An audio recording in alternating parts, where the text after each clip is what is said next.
Assalamualaikum warahmatullahi wabarakatuh.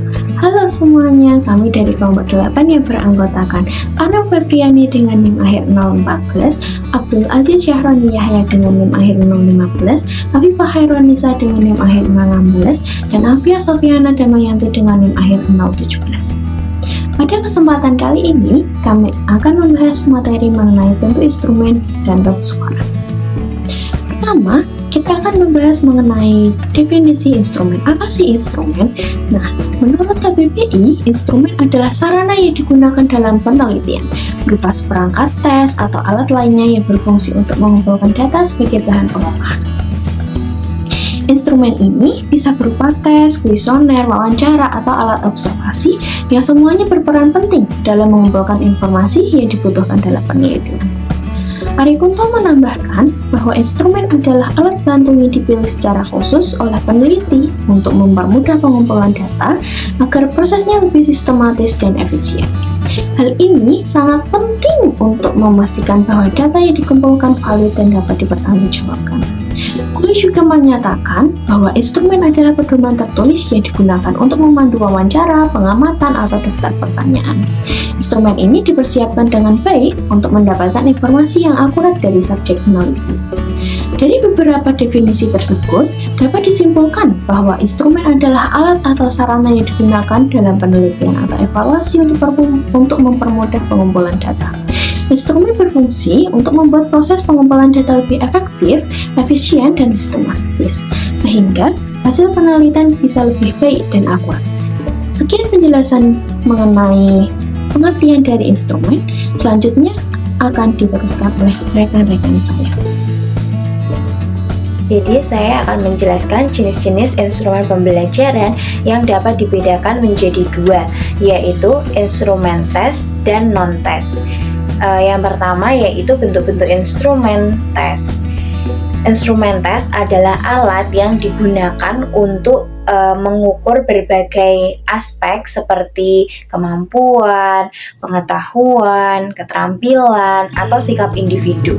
Instrumen ini dibagi menjadi jenis dua utama, yaitu tes objektif. Tes objektif ini adalah jenis tes yang hasilnya dapat dinilai secara jelas dan objektif tanpa dipengaruhi subjektivitas penguji. Jenis-jenis tes objektif antara lain yang pertama, pilihan ganda.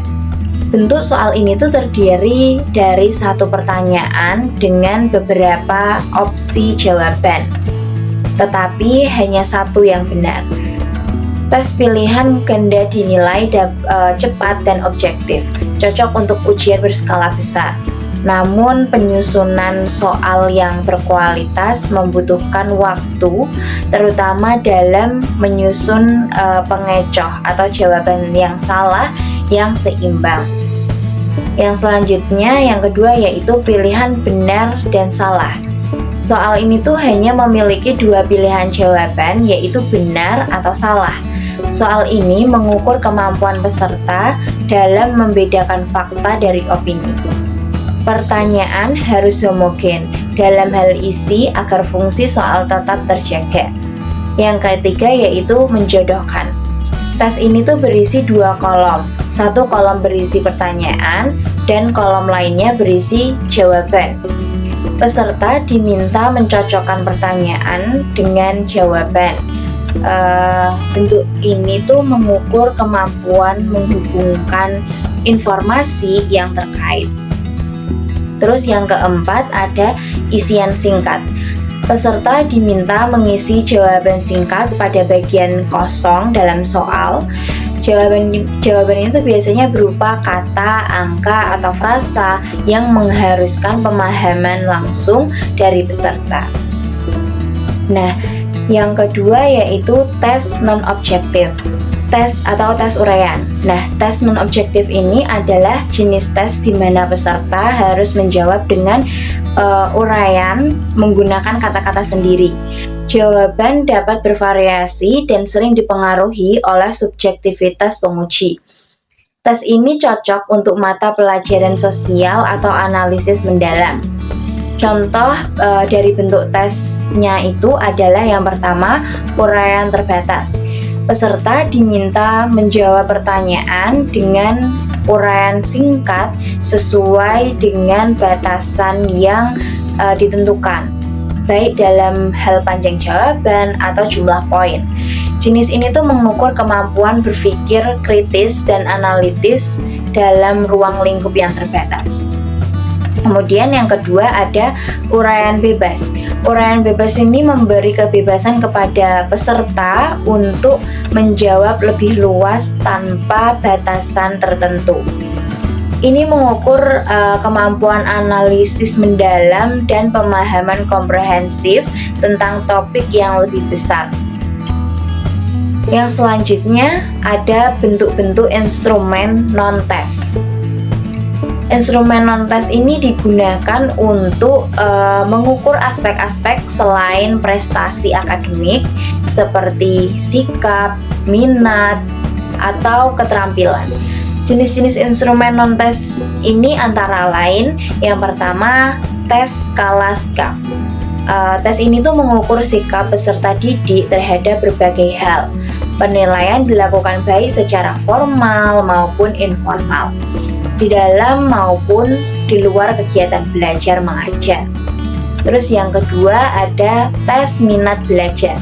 Tes ini tuh dilakukan untuk mengukur minat belajar peserta didik terhadap mata pelajaran tertentu. Hasilnya dapat membantu guru meningkatkan minat belajar siswa melalui pendekatan yang sesuai. Terus yang ketiga ada tes motivasi belajar.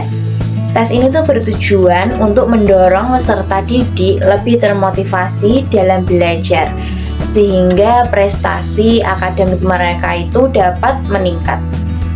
Terus yang keempat ada tes kreativitas.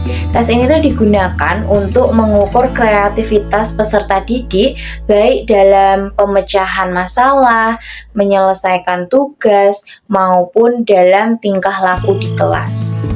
Terus yang terakhir ada tes lisan. Nah, tes ini tuh sering dilakukan melalui tanya jawab langsung dengan peserta didik.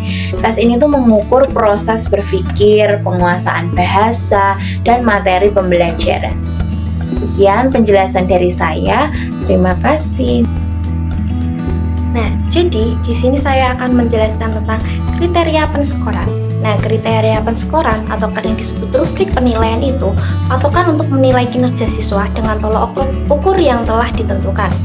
Nah, adapun fungsi dari kriteria penskoran yaitu dalam menilai bisa lebih adil karena berdasar standar yang dibuat, bukan berdasar perspektif pengajar.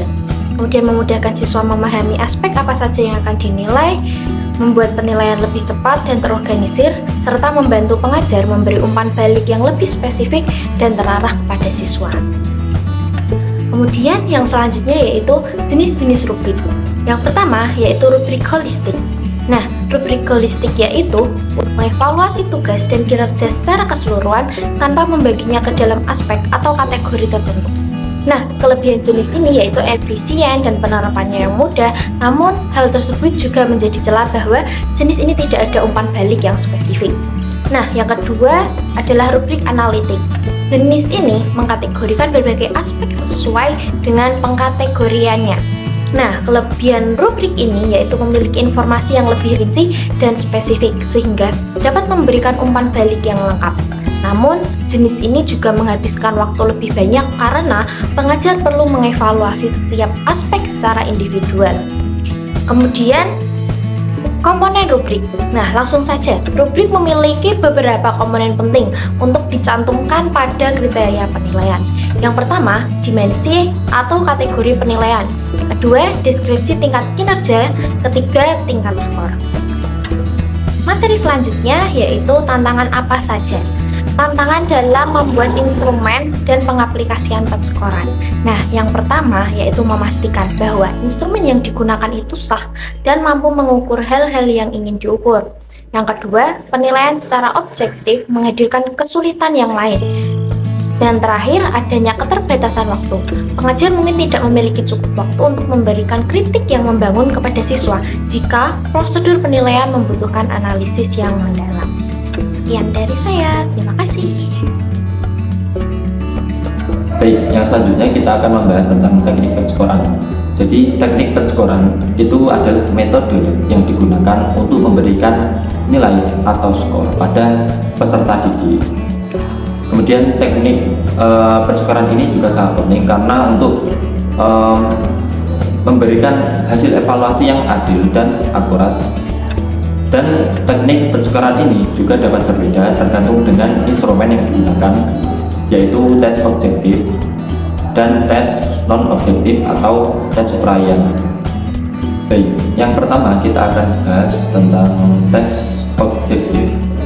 Jadi tes objektif seperti pilihan ganda, benar salah atau menjodohkan itu memiliki teknik penskoran yang objektif karena jawaban sudah pasti benar atau salah tergantung kunci jawabannya.